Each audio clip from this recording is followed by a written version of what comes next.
right there are my top 5.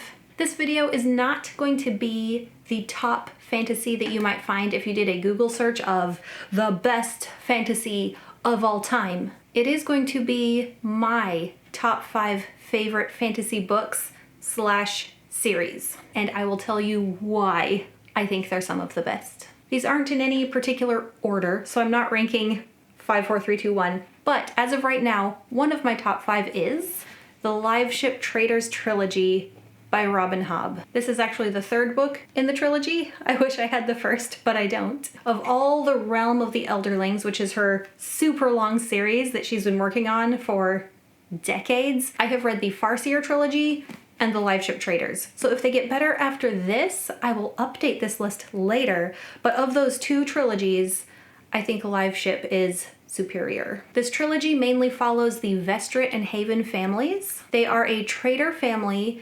Misfortune befalls them. They have to figure out how to survive. The story follows multiple of the family members. This is not a one point of view story. That's part of what I like about it. In the Farseer trilogy, you mainly just follow Fitz. I like seeing the perspectives of different family members. From Ronica, the matriarch of the family, down through her children and her grandchildren. And we get to see the effects of the family's tragedy on all those generations and how they all deal with it. This is a seafaring story. Most of the story either takes place aboard ship, in the coastal towns, or in the sea itself. It's not what you get in some of the typical fantasy books that are like world-changing, huge, epic, like the world is ending and we have to save the world. It's really focused on this one family. And sometimes it's nice to read something on a smaller scale when so much of fantasy is the large epic. Hobb writes all different types of characters. I love that she is an author that seems to know how to write male and female characters just as well. Some authors really struggle with that. And besides male-female characters, she's also really good at writing the different generations of characters. From the young teens up through the older generations, all her characterization is just done very well. It is not a happy, good feeling type of story. She likes to rip our hearts out, so be warned. And if you try this series and love it, there is much more to be had by her. Second on my list was a toss-up and it was hard to decide, but I settled on the Empire Trilogy by Janny Wurtz and Raymond E. Feist. I was debating between this one and the Rift War Saga by Raymond Feist. I didn't want 2 Feist series to be in my top 5, so I made myself choose, and the Rift War Saga with Pug and Thomas and all of them is a lot more of your classic fantasy, and I have a couple other really classic fantasy series on my list, so I didn't feel like I needed that 3rd one. This one, the Empire Trilogy, it's kind of like Rift War Saga adjacent. It is in the same universe, but it's on a different world. It crosses over with some of the events from the Rift War Saga, but you get to see things from a whole different point of view. When you read the Rift War Saga and you're reading from Pug's point of view, you are also seeing the story from the point of view of Midkemia, the world. Did I say that right? I feel like I said that right, but it's been a long time since I read it. Midkemia. Ha ha ha. I might not be pronouncing it right, but I got the right word. These books take place only on Kelowon. The main character is Mara of the Acoma, who has just been through a great tragedy. A lot of fantasy tends to start that way. She is a young girl who is going to go be a priestess. She was leaving her family, giving up her family ties to dwell in the temple and serve her goddess of choice, and that was going to be her new life.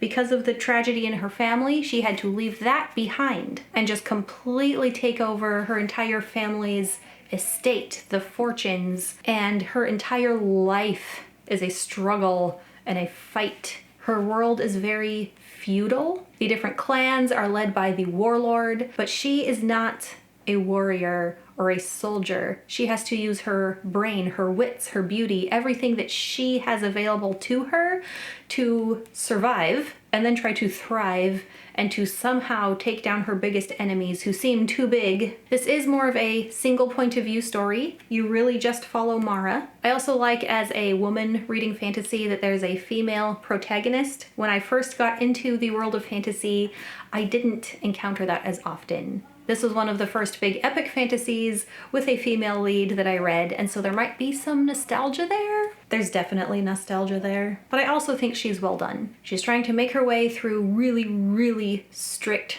social rules. She doesn't really get to follow her heart, but she does capture the hearts of her people. They are very loyal to her. So this one is a little different, a little alien. I love it. It's in my top 5. Moving on. This next book might be a little controversial to be in a top 5 fantasy tier list, but I have good reasons, and that is Aragon and the entire inheritance cycle by Christopher Paolini. For one, it's kind of an all-inclusive fantasy story. You get the hero's journey, you have the magic, the battles, the dragons, you get magic swords, you get the older, wiser mentor sharing knowledge with the younger generation. One of the things that I like about this series is that it is easy to read and easy to understand. There's no mental workload in reading this story. Everything about the world and the magic systems is very well explained. I have heard some booktubers use the term hand-holding, where everything is so well explained to you, but sometimes I think it's okay to just make it easy for us. The stories that take more mental effort are also good, and it's okay to like more than one type. Sometimes after a long, maybe difficult to read series, being able to fall into one that is easier because it was originally written for a younger audience, it's like, I don't know, the sweet, the dessert after the meal. This series is also fairly immersive.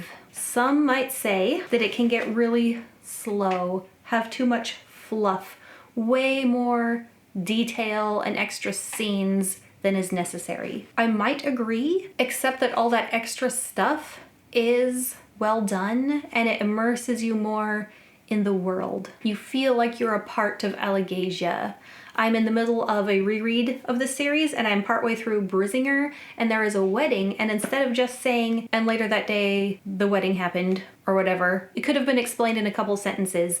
Instead, the entire wedding is laid out. What the couple says, the customs and traditions, it's all there. So you really feel like you are getting a taste of what life in Allegasia is like, and I like that. The content is also appropriate for younger audiences, and this series, in a lot of ways, I feel like is a gateway series into fantasy. It's a lot of people's first fantasy series. So the way it's like all-inclusive and easy to read makes people like fantasy. And for someone like me, who's a little older now, mid-30s, I've read this before, I've read other fantasy, I've read Robin Hobb, but I can still enjoy going back to this series as an adult. I feel like it's a mostly well done series. I enjoy it. Yes, it's in my top 5. 2 more, let's go.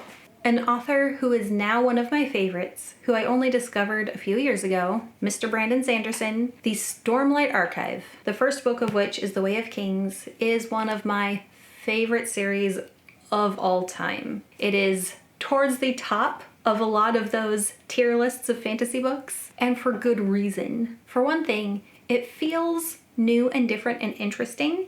The world of Roshar, where the story is set, is different than a lot of your classic fantasy. The world itself is very different. High storms that recharge gems with light that are then used for money, and seasons that are often unpredictable. There is hard magic with strict rules. I know there are different opinions on what type of magic is best.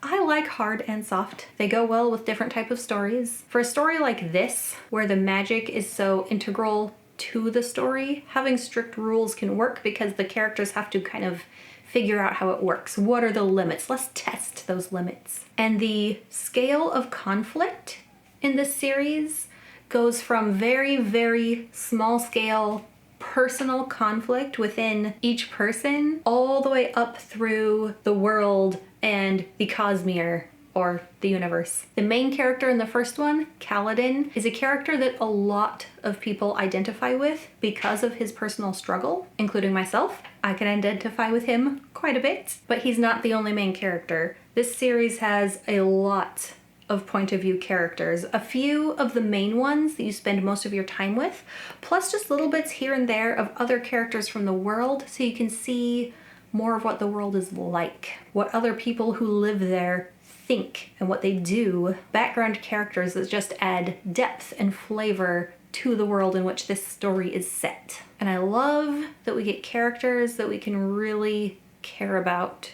We see their innermost struggles and we want them to survive and succeed. We desire for them to be good and to win. Another thing that I really like about this series and the other books by Sanderson is that Sanderson himself is an author that I can respect and count on. The way in which he treats his fans and responds to criticism is so, I don't know, so mature, so giving. He behaves in a way that shows that he really cares about people. He sticks to his morals and he finishes his books. This series is not finished yet. The 5th one of this first part of the Stormlight Archive is in the works, but none of the fans are worried about him finishing it. We know he has proven by his actions that we can count on him to finish the books that we have come to love. And finally, number 5. No surprise on this one. The Master, the King, the OG, not really the original, but the one that everyone wants to copy and be just like and be compared to, J.R.R. Tolkien and The Lord of the Rings. This is definitely the epitome of classic fantasy. I think it could be really easy to just add The Lord of the Rings to a top 5 or top 10 list of best fantasy and just say, obviously it's the best because it's The Lord of the Rings. But here are some of the things specifically that I love about The Lord of the Rings. For one, I just love the world of Middle-earth. I love the journey. I love how it starts in the Shire, which feels so normal and homey, and they have to leave home and go on the quest. I love the group of characters that have to depend on each other. I love the desperate fight against evil and possible defeat. They don't know if they're going to win. I love the depiction of finding strength when characters feel at their weakest. I love that even though there is a homecoming at the end, home will never be the same and the characters will never be the same because they went through so much. I love the beautiful language in the book. I love the huge immersive world. It has its own history, its songs, its kingdoms. There is so much there. I hardly know any of it compared to how much there is. I love how it has inspired so many more writers and storytellers, and I love that there is an actual good film adaptation with the best soundtrack. So if you're in the mood for some Lord of the Rings and you don't have the time to spend reading a big book, you can just go watch a movie. Most other books don't have that. If there is a book or series that you consider top tier fantasy and I didn't have it in my video, put it in the comments because I am always on the lookout for more good top tier fantasy. Thank you for joining me and I hope to see you back here for more videos. Bye. In case you were wondering,